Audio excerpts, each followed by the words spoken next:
Now then, I'm back. Halloween. I'm in my workshop. So this is my workshop, I'll show you around it. So here's wood store where all my wood's chopped up. This is my bench that I use. I don't know if you can see because camera's not down enough. Water system, because we run off a thing in garden, I forgot what they call it, borehole. So there's no water on at farm, it's drilled down, and so these are all carbon filters and stuff like that for water and water pressure. Here's where salt goes in because I've got to put salt in it. That's my workbench. I know it wants tidying up, but it's alright, isn't it? So it's Halloween. The veil is at its thinnest tomorrow, apparently. Let me just turn that off because I don't want you following me around now. I think that's it. So, veil's at its thinnest tomorrow. Look here. For donkeys. I've not done these, by the way. So, this is what Governor's got outside. I've just nicked them. Anyway, they're nuts. What we use for donkeys, that's donkey feed. So, 3 bins of that. I went up to Kirby Stephen other day, had to run out, and thought, well, I'm going to get him some nuts. And then yesterday, I've got to give him a shout out, hay and straw. That's hay and straw. Kirby Longsdale. And he's a right nice bloke, he really is. I've only been a few times, so I don't particularly, I can't call him a friend. Well, I'd call him a mate, but I just thought, yeah, he's a mate. Although I don't know him, sort of thing. I'm not, how can I say, we're not buddies and drinking partners or all like that, but he's a right nice bloke, he's lovely actually, right nice kid. So, anyway, Halloween. Let me turn that round here a little bit because we need to get the scene for this, don't we? So this is thanks to Governor, who always does things like this at Halloween, puts stuff out, and she's into paganism. She's more into, I was born and brought up, dragged up a Catholic, so to me it's a little bit, I don't know if this is right, but we were taught at school that Halloween and things like that, it's conjuring bad spirits up and stay away from it. There were no trick-or-treating, then you just tricked every day. So anyway, I thought I'd put a question out today. We being tomorrow night apparently is the thinnest veil between afterlife and living. And I just wondered how many people actually do believe in ghosts. By the way, I'm Mick. I've got like a farm up in North Yorkshire. I was a funeral director for most of my life. So it's something that's always intrigued me. Is there something after this? Do we meet as loved ones again? Do you believe that there's ghosts? I mean, I love Help My House Is Haunted. I can't stand that bloody other lot what used to be on. But I like Help My House Is Haunted with Demonologist. It's quite good. That one with Yvette Fielding I were on about, she does my fucking head in. If you're there, move something, and then something moves, and they're like, run out, fucking screaming, place down. Ah! He said move something, and he has done, so, or she has done. Anyway, get back to what I was saying. It intrigues me. I spent the majority, the biggest part of my working life in funeral industry. I worked in mortuaries by myself. We even lived at a funeral home. Worked in mortuary. I've been dressing people at 1 o'clock in the morning, ready for the families to come because they've rang up that night, brought clothes, wanted to come following day. Only time to do with them were basically whenever you can. Following day, obviously I had things to do, so had to be done there and then. So it weren't common, but it weren't unusual to be working in mortuary by yourself, as most funeral directors will grant. I mean, that's working funeral directors. I'm not talking about them that don't get involved or don't, carry coffins or drive hearse or stuff like that. I were a working class undertaker, did a bit of everything. My team will vouch for that.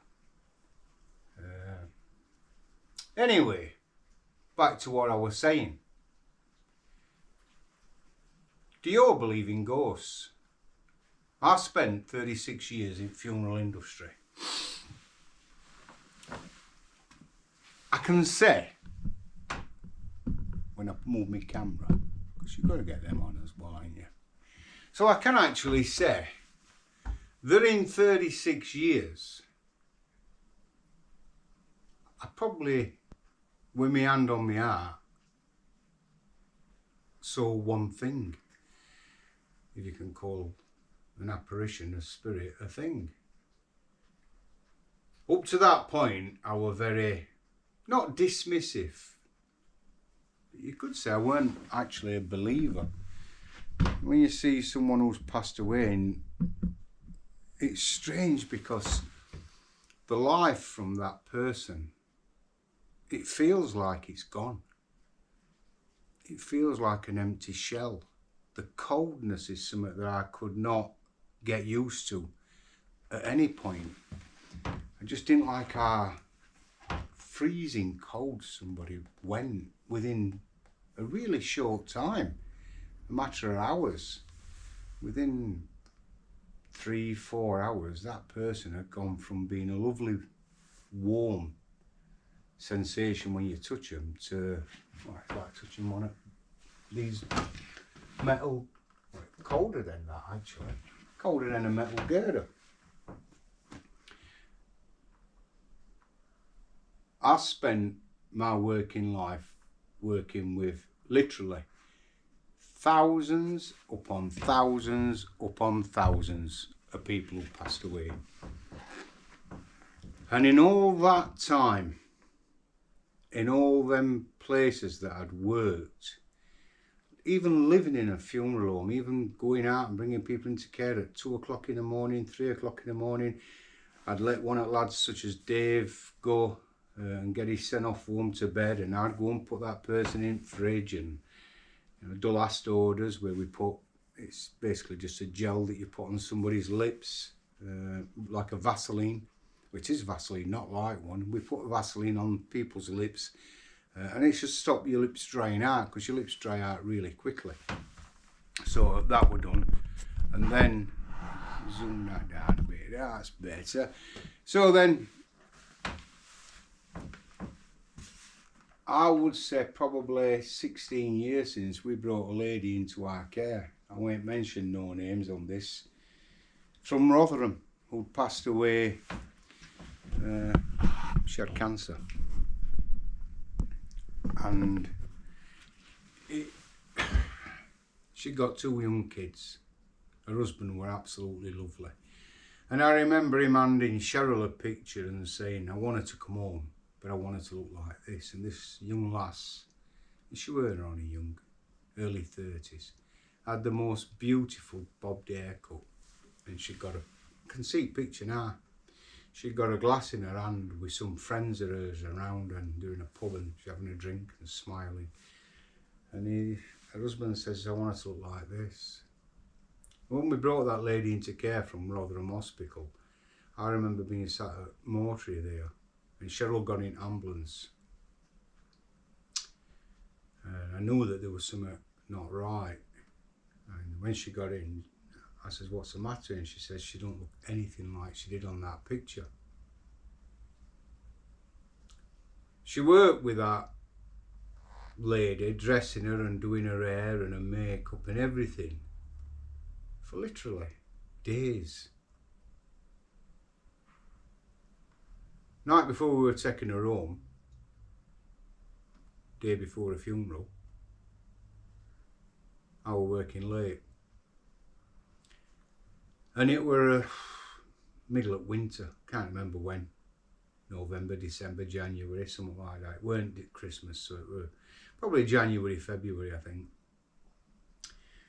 But I know it were winter, and it were late, and it were dark, and it were raining, and wind were howling, and I were doing some work there, and I walked past Chapel of Restorers. Now, when we owned funeral home, we didn't turn lights off. No lights were switched off. In chapels, lights were always on. Anybody up past Woodhouse Road would always see little windows for chapels, lights were on.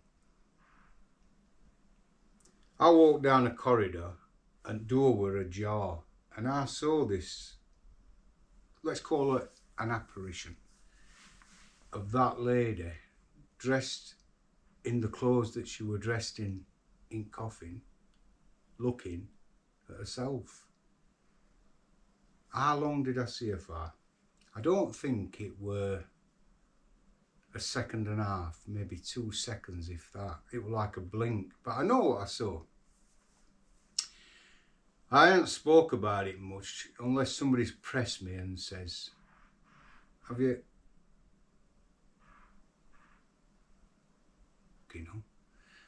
have you, sorry, it's just wind blowing, doors upstairs, I hope. Have you seen her? And I've usually said, well, you know, not really. And occasionally I've mentioned this story about this particular lady to people who I trust. Now, I'm not in the funeral industry, I can openly say it, because people aren't going to think, he's a nutter, that undertaker. He believes in ghosts. So I do. I've only ever seen one piece of evidence or proof. But yeah, I do think there's something after this. And I wondered whether you do or not. Some people do, some people don't. Is there any solid evidence that ghosts exist? Well, unless you see it with your eyes, no, there isn't. But I know what I saw that night. I know it weren't a dream. I know it was 100%. I know what I saw. So yeah, I do believe that there's something after this. And I believe that we do meet as loved ones again. I hope I don't meet all my loved ones again who I've loved and known, because some of them I don't particularly like them, even family members. Quite a lot of them are fucking arseholes, thinking about it. But there it goes. I just thought I'd put that out there. Undertaker's experience, have I seen? No. You'd think I'd see something every day, every 2 days, every week, every month, at least once a year. No. I went through my working life in funeral industry and saw nothing except one night where I saw a lady looking into her own coffin. By the way, although Cheryl had done her best and tried to make this woman look her best, she looked not like it. Until following morning when we went back to work. And we went into chapel, Cheryl went into chapel, and we looked, and she looked radiant. Her hair was perfect. When we took her home that day, I remember I worked with a kid called Darren Brown then, who was brilliant, great nice lad. And Darren used to help me out because we didn't have cars, so I had to wire in. And Darren were a carriage master, and we took this particular lady's coffin into the room, put trestles up, set it all up. Cheryl were in the kitchen talking to husband and 2 kids, and when we brought them through, he just hugged Cheryl and says, if I didn't know better, I'd say she'd done her own makeup and her own hair. We both believe that although Cheryl had done her best, she had an helping hand in that, without a doubt. So if you think I'm a nutcase, then fine, I don't mind. If you think what I'm saying is crap, fine. I don't mind. But yeah, I think all that energy leaves the body. But I believe that there's something else. I know a lot of people say, oh, there's no such thing as heaven. I don't think there's heaven. I don't want to be sat up there on a fucking cloud listening to idiots on harps and all that bollocks. I think loved ones walk beside us every day. So I just thought, I'd see if you do. Don't normally ask your questions, do I? So, well, I hope you like the barn. This is not a particular... Hang on, let's turn that on again. I think I can turn it on. That's it, it's on. So, this is my wood chopper. I love it. This is a rake machine. Smashes all wood up. Makes them into logs. Come on all my bits and bats, my oils and all that type of stuff that I use. What's that? Coolant, hot tractors. All my other little bits of stuff that I have.